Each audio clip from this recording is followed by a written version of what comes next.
Hello everybody, and welcome back to this short series on how to write an academic paper. In part 1 we went over the introduction, and just as a brief recap, we talked about the fact that we need a hook, that is some kind of story or anecdote or information to grab our reader's attention. And we want to make sure that the intended audience is addressed in this hook, so that we're making sure that we're using the words, the language, and the type of information our intended audience would be interested in. The next important element is a thesis statement, saying what you are arguing and why. You often need to include background information so that your reader can follow along with your thoughts. And then it's a good idea to tell your reader how the paper is going to be organized, giving him or her a roadblock to your process. Now keep in mind that this whole endeavor, the introduction, will be the one thing that you write and rewrite more than any other element of your paper. When we start out with our introduction, we have kind of an idea of what we're going to be writing. But as we do our research and we write and we rewrite, we find that things change on us. So keep that in mind, that you're going to have to rewrite this section a lot, and that is okay. Your thesis statement may change. You might find that you need to add more background information. You might find that your initial thought about organizing your paper is going to morph as well. And when these things change, we have to change our introduction. But let's talk about our body now. Instead of looking at my paper, I am going to have us examine, if I can find it here, I'm going to have us examine a different possible argument that we could use. I have created this thesis for our demonstration. We can solve world hunger by combining the ideas of socialism and democracy and promoting a community sensibility that cares for the many rather than the few. Let's pretend that this thesis statement is the thesis statement we have to argue. So how do we decide how to argue this paper? I mean, boy, that's a huge thesis statement. It's very generalized and it's pretty big for a small paper. The first thing we need to do is break it down so we can understand the elements in our argument. The first main issue we come across is this idea of world hunger. So that probably should be our first topic discussion. What is world hunger? Why is it here? Giving some background information, and also information about whether or not world hunger can feasibly be ended. Then we come to this idea that we need to combine the ideas of democracy and socialism. So we really have, like, I would say, a couple different topics here. We have socialism and democracy as independent entities, and also combining the three for our argument. So I would suggest that those would be your second, third, and fourth topic for your paper, your discussion. You'd have a body area that would discuss socialism, the pros and cons, and how it relates back to world hunger and your thesis statement. You'll have a section where you talk about democracy, the pros and cons, again, how it might work with your paper. And then finally, you're going to look at a fourth topic of combining socialism with democracy. How would that practically look? The last element we have in our thesis statement is my claim that by creating and promoting a community sensibility that cares for the many rather than the few, that we would help ourselves in this endeavor. So that's going to be my fifth main topic that I'm going to talk about in the body of my paper. So all I did was I dissected my thesis statement. I pulled out the main issues that I bring up in my thesis statement, and I use that as the initial organization of my paper. All right? Now for each one of these main topic areas, I need to answer a few questions. And that's what I discussed down here. First, you're going to need a topic sentence, a point that relates back to the topic itself and your thesis statement. You're going to have to be able to illustrate that example to support your thesis statement. You're going to have to make a clear connection as to how your points supports your overall thesis statement. You're going to want to anticipate potential counter arguments. You're going to want to find out if there's a way to rebut those counter arguments, or whether or not the counter arguments are good ones and that we need to keep them in mind. You're going to offer a clear illustration or example of how you might or might not be able to rebut the objection, the counter arguments. You want to explain how and why your thesis still stands to the counter argument scrutiny.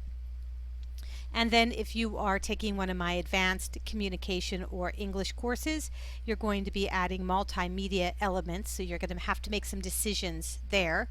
And then you want a good transition into your next topic or paragraph. Well, multiple paragraphs probably. Each one of these topics will probably run one or more paragraphs, depending upon how much you're going to get into it. For a thesis or in a topic, a paper on this caliber of world hunger, we probably will have several different paragraphs under topic 1, several different paragraphs under topic 2, socialism, and so on and so forth. All right, so let's work through this real quickly. We said that my first topic was world hunger, so I need to come up with a topic sentence and a point that will help me prove my thesis statement for my paper. So I came up with this possibility. World hunger is still a problem today, but it can be solved.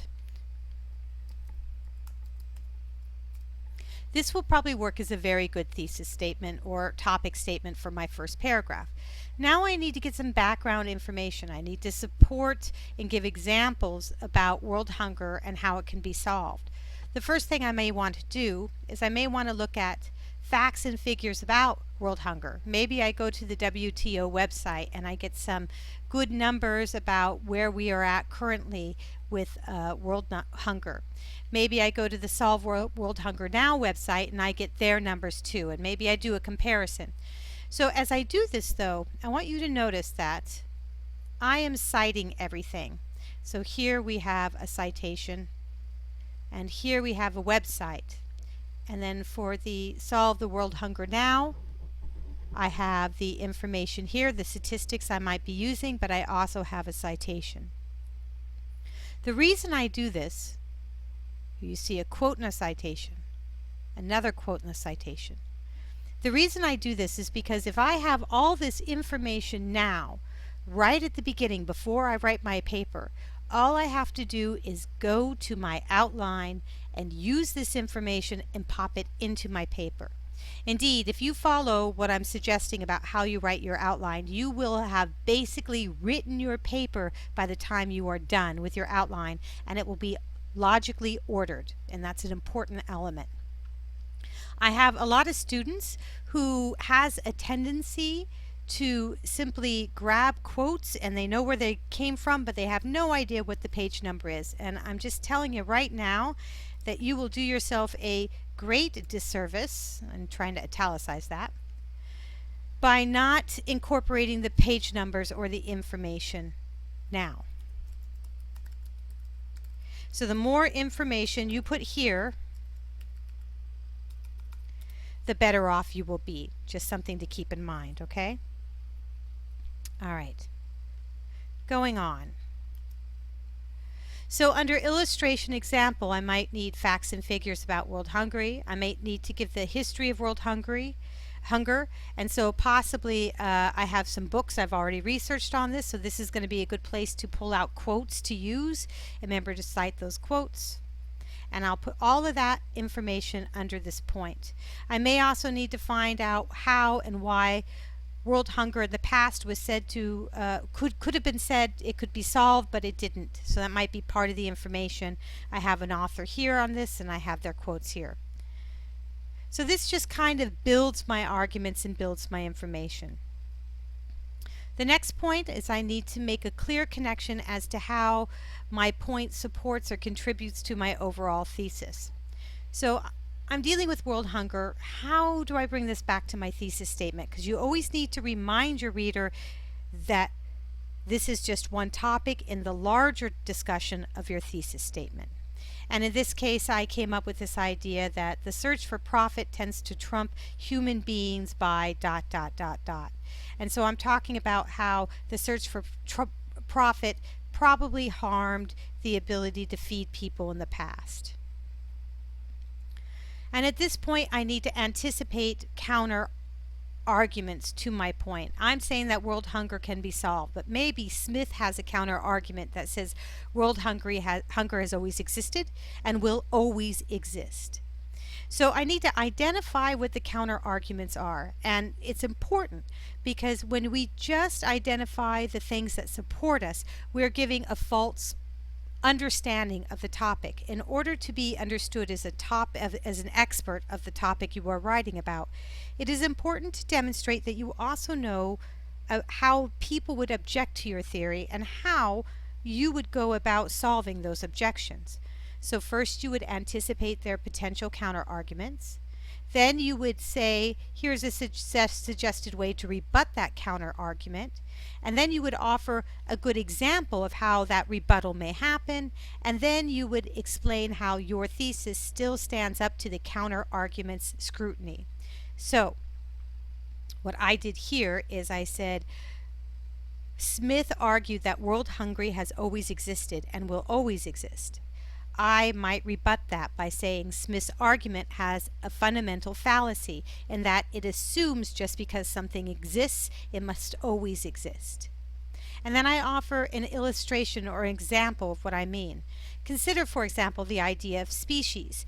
It was assumed once that certain animals would always be with us, but what happened when a species becomes extinct? And then I finish this off by explaining how this example and this objection connects back to my overall thesis statement. What was becomes what is no longer, and the same can be true for world hunger. And if I want to make that specific, which I probably should,